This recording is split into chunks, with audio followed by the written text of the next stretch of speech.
Thank you, Kenya, for your unmatched hospitality. I'm grateful to Kenya Red Cross for hosting Pan-Africa Conference of the IFRC. IFRC Vice President, Elder Bolaji Anani, Chair of the Pan-African Conference, thank you for your wisdom and leadership in the lead up to the conference, but also during the conference.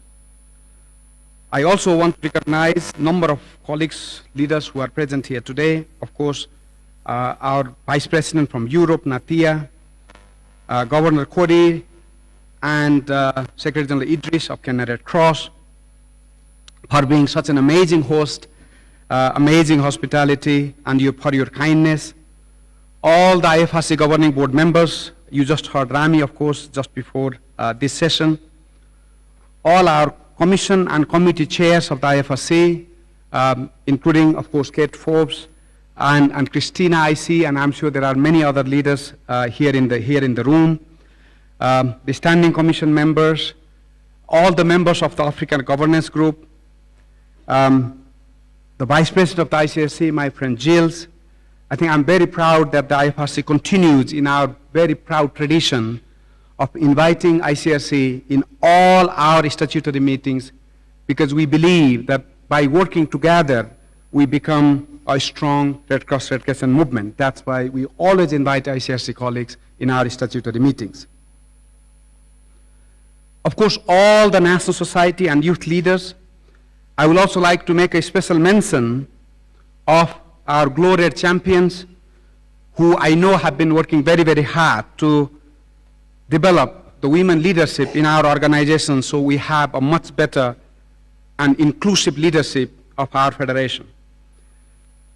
All the staff and volunteers and the entire IFRC Secretariat team. Of course, our Undersecretary General Javier, my Special Representative Walter, and all the other colleagues who have been working very, very hard to support this conference. I want to particularly recognize our Africa team, led by our Regional Director, Mohamed Mukhir, for working tirelessly to support the organization of this conference. Thank you so much, colleagues, for your commitment and hard work. I pay tribute to all of you for your immense contributions to the IFRC network, today and always. Your dedication to the communities we serve is unparalleled, especially through the recent growing complex crisis across Africa. Let me join in solidarity with Morocco and Libya as they work hard to recover from two terrible disasters that just happened in the last few days. And I must salute the National Society leaders, staff, and volunteers who have been working in really difficult circumstances, and for all the supports that you have been mobilizing globally. It's been tremendous, tremendous support that's pouring in support of these two national societies. Friends, the overall theme of my speech today can be summed up in this quote from Nelson Mandela. And the quote is, "A winner is a dreamer who never gives up." A winner is a dreamer who never gives up. And you'll have to bear with me because I will be sharing a lot of quotes from Nelson Mandela in my speech. The proudest son of Africa, someone I think who embodies the change of himself and the change he brought to his people and the entire world. And he becomes the inspiration to many, including myself, even after he has left this earth. As we gather here today, I'm struck by the rich tapestry of Africa's history, culture, and the extraordinary resilience and spirit of its people. Yet, this comes with its own set of opportunities and challenges. A continent of immense beauty and diversity, Africa presents us with a complex humanitarian landscape. Africa is a place of paradoxes, where soaring aspirations uncomfortably coexist with profound inequalities. Humanitarian needs are growing each day, stretching the bounds of lives, livelihoods, and human dignity. Poverty, inequality, and political instability compound these humanitarian needs. Economic challenges, including high unemployment rates, limited industrialization, and a heavy reliance on primary commodities for export, make many African nations vulnerable to fluctuations in global markets. We continue to witness alarming hunger levels across the continent, with 167 million people facing acute food insecurity in sub-Saharan Africa alone, a 14% increase from 2022. The impact of El Nino in 2023-2024 forecasts a 90% probability of flooding in Kenya, Somalia, and Ethiopia, alongside reduced rainfall in southern Africa. We know this will further exacerbate food insecurity in the coming years, as African food systems are very vulnerable to climate extremes and shifts in weather patterns. Diseases and epidemics are on the rise as a result. Last year, 96 disease outbreaks were officially reported in 36 countries, with cholera, measles, and yellow fever being the most common. As climate disasters worsened, 7.5 million people were displaced in Africa, the highest annual figure ever reported from the region. And with the cascading effects of political instability in a number of countries, the number of people on the move have begun to climb as well, with 9 million people torn from their homes in 2022 alone. We cannot forget that behind all these distressing statistics are actual people, women, children, and men with increasing needs and less resilience to cope. Another quote from Nelson Mandela can provide us with an inspiration in the midst of these challenges. There were many dark moments when my faith in humanity was sorely tested. But I would not and could not give myself up to despair. And we cannot, as a Red Cross Red Crescent, give up to this despair of these distressing statistics. These are the challenges that exist in a continent which is full of young and dynamic population, full of unparalleled vibrancy and dynamism. It also has many tourist destinations, as the Chief Secretary mentioned yesterday. This is a continent full of natural resources, minerals, oil and gas, timber, agricultural land, fisheries, renewable energy, gemstones, water resources, forestry products. Almost everything you can think of exists in Africa. Not only the challenges, but also the resources. Sometimes it makes me wonder, how come a continent so full of resources is also facing so many challenges? How can we together contribute in addressing some of the humanitarian gaps that have been created by all the challenges I just described? And I believe we can. Please allow me to share just 3 fundamental approaches I believe could help us to make a meaningful contribution to the people and communities in Africa as the IFRC family. The first one is solidarity. That's working together in partnerships. We are bound together in our journey in search of a brighter future. The expanding humanitarian needs push us to the brink, but our unwavering solidarity pulls us back and drives us forward.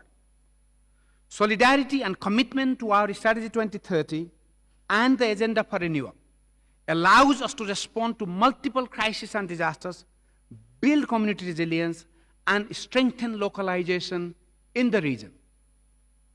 I'm so glad to have Manuel here, who is leading our global localization efforts, not only from the Red Cross Red Crescent, actually, but the entire humanitarian sector. Thank you for showing that leadership. Just last month, I visited Gambia and Egypt to better understand the migration situation. I was planning to visit a few more countries, but some of the political developments didn't allow me to do that. So I had to adjust my plan. My conversation with volunteers, national society, and government leaders were eye-opening. When it comes to migration, as you all know, Africa is a continent on the move. This comes with the positive benefits too, because a lot of times we focus on the negatives. In Gambia, Alassane, thank you for being such a great host. The migrants contribute to 20% of the country's GDP. This is not a small contribution. 20% of the GDP is contributed by the migrants. To the rest of the world, the migration of Africans is often framed around the movement beyond Africa's borders. Now, living in Geneva, a lot of talk in Europe is about all the African migrants are moving to Europe. And that's not true. That's false. More than 85% of the African migrants are moving within Africa. The Africa is hosting more than 85% of the migrant population with all the challenges I described before, with all the difficulties, the economic difficulties. The Africa has shown the generosity and hospitality that I think we all can learn from, we can all be proud of, and we can all learn from and learn to be a bit more generous and express that hospitality. It is possible. The world has resources and capacity to be generous. And Africa has shown us that hospitality, and that visit opened that eyes to me. Thank you, colleagues. You have been amazingly hospitable continent. Through the IFRC's Global Rules-Based Migration Program and Humanitarian Service Point, I witnessed how African national societies are overwhelmingly supporting fellow Africans on the move. And I had a chance to see many of those humanitarian service points in Gambia, including Egypt-Sudan border, and of course, many of the humanitarian service points managed by Egyptian Red Crescent. Rami, again, thank you for that amazing hospitality and the great program. Africans standing shoulder to shoulder with fellow Africans is a testament to our capacity to overcome diversity. As we address urgent crises before us, it's our combined strength that forms our bedrock of hope. Internal solidarity sometimes can be challenging. And here again, I would like to share a quote from Nelson Mandela. And I will explain why I am sharing this quote. He said, "One cannot be prepared for something while secretly believing that it will not happen." And sometimes I see that a lot in our family. We come with the new ideas, new ambition, new initiative. And sometimes we even approve them. And after we leave the room, we start doubting it. We tried before, it did not work. It has this fault, it has that fault. And even the decision we took, start doubting before giving a chance for that decision to be implemented. So colleagues, let's not doubt ourselves and in our commitment to solidarity. Let's foster trust and belief among ourselves. That's how we make progress. Through trust and commitment and belief, not with the doubts. Of course, we have to ask tough questions and we have to address tough challenges, but not through the doubts, but with the belief and trust. And that's how the solidarity gets built. And when the solidarity gets built, we can achieve wonders. I absolutely believe in that. Now, the second one is the solution to scale. Let's think big. Let's act big. Across Africa, much progress has been made and the vast opportunities lie ahead. 34 countries, representing approximately 72% of Africa's population, have demonstrated significant progress in governance over the last 2 decades. especially in the areas of rule of law, the protection of rights, and growth of civil society. Africa's great untapped potential is more visible than ever, with economic growth and investment in public services contributing to the improvements of millions of lives and transformation of many societies. The theme of this 10th Pan-African Conference is renewing investment in Africa. I suggest that we make this investment people-centric. It's not that the investment is not coming to Africa, but is that investment people-centric? Is that investment reaching the people, the communities? I think we really have to challenge ourselves. And we have to challenge others who are investing in Africa to make sure that the investment is reaching the population. We know very well the investment in climate is not reaching the communities who need the most. We know that. We have statistics and data. So, if you allow, I would like to make a suggestion and change the theme from renewing investment in Africa to renewing people-centric investment in Africa. So we put people in the center of our action. But I leave it to you for that decision. But our approach will always be people-centric, whatever we decide. I encourage every one of us to consider how investments in national societies, and especially in their young volunteers, can harness Africa's agility and innovation that empowers people to address the needs when they come and continue to work to reduce humanitarian needs by building long-term resilience in the communities. For this, our agenda for renewal guides the IFRC network to work for and with national societies in everything we do. And colleagues, I want to reiterate that commitment from the Secretariat, that we will work with and for national societies in everything we do. That's the commitment. That's an unwavering commitment. And if you find we are wavering from that, please let me know. Please challenge us and help us come back on the track. But that is an unwavering commitment I want to repeat here again. We have invested in last few years on scaling of digitalization, risk management, extremely important, new funding models of DREF and capacity building fund for greater agility, accountability, and impact to reach the communities. We foster learning and strengthen national society capacities so that we become leaders in the humanitarian field, not just in response, but in resilience building, data, influence, collaboration, and innovation. In 2020-2021, during the COVID-19 pandemic, African national societies came together with the IFRC Secretariat to reach 450 million people in Africa with humanitarian services. That's not a small number. The REACH initiative between Africa CDC, the African Union, and the IFRC network comes with an ambition to scale up the community health workforce by 2 million and strengthening the national society capacity across the continent to address health needs. And I want to recognize the role played by Itonde from Addis office to help us to make these things happen. Thank you, Itonde, for that. These are solutions that are tailored to African communities, that reflect African needs, and that can be measured by the outcomes we achieve for the people. There are times I'm told that these ambitions are too big. Jagan, you are being too ambitious.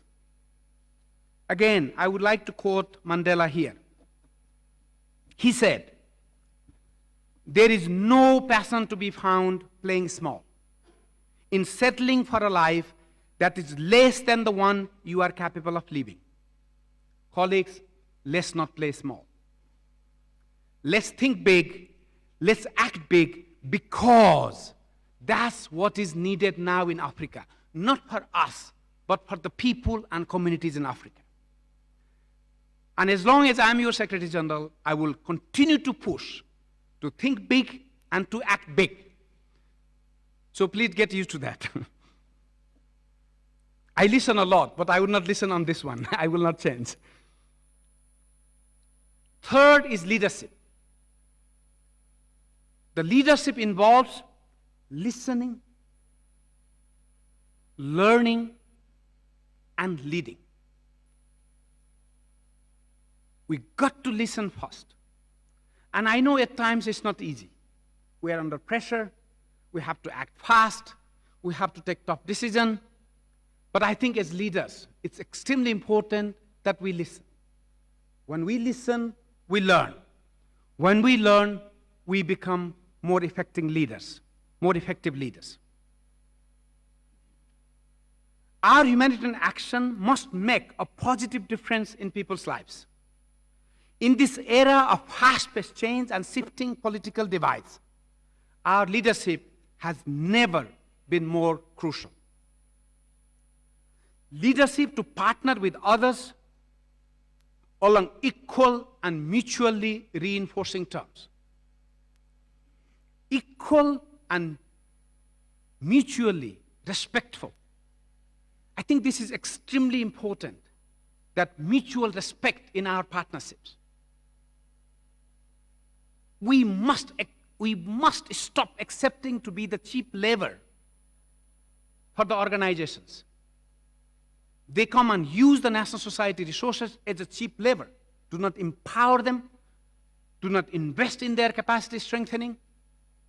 We must have the courage to say no to this type of partnership and negotiate more mutually respectful partnerships. And this is the area, as a secretariat, we will come forward to help the national society. Leadership to position our national societies as unparalleled community partner with unmatched local intelligence and reach. Leadership to engage in transformation, both internal and external. Leadership to embody our fundamental principles. Colleagues, our fundamental principles are under stress because of the geopolitical divide that we see in the world. This is a time we have to be very firm on upholding all of our 7 fundamental principles.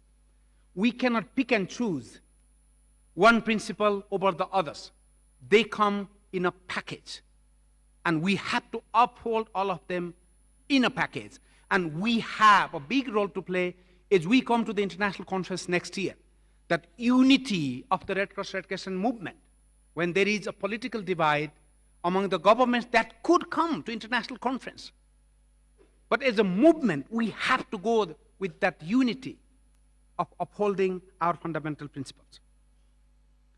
Leadership to invest in young people, Africa's most abundant and greatest resources. Harness their skills, give them the opportunities to lead us to a more just and equitable future.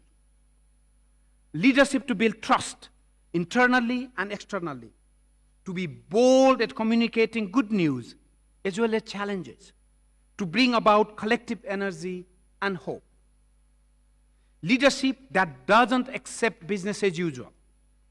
Leadership that strives for excellence in everything we do. That's the type of leadership I think we must strive to demonstrate.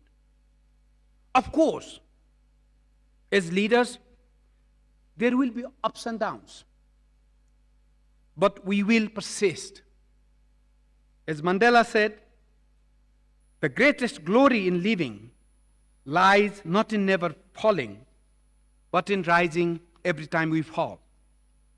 This is what leadership is all about. We fall, we suffer. There will be upsets. There will be failures. But the measure of the leadership is every time we fall, we stand up and show and demonstrate that leadership to lead these amazing organizations. And we can and we shall. In our pursuit of a brighter future for Africa, let us hold ourselves to lead with accountability, not just to the challenges of today, but also to the aspirations of tomorrow. Let every action we take, every initiative we launch, and every partnership we forge be a testament to our unwavering commitment to the people.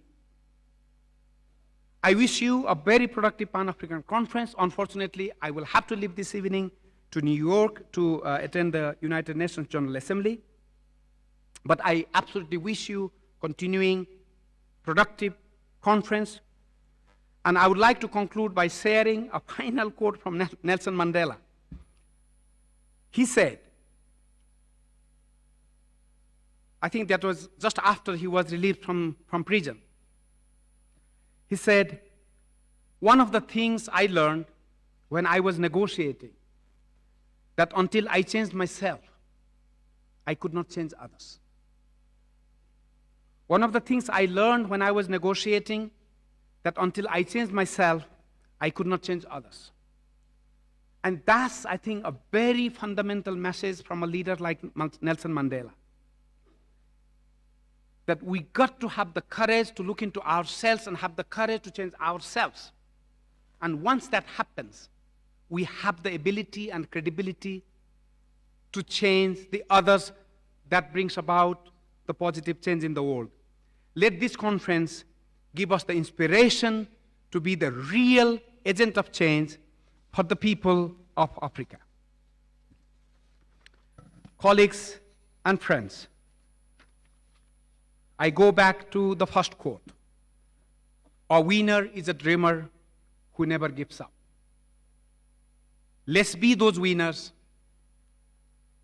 who dream, but who never gives up for our Red Cross Red Crescent family and for the people we work with. Thank you so much. Thank you. Thank you for listening. Thank you.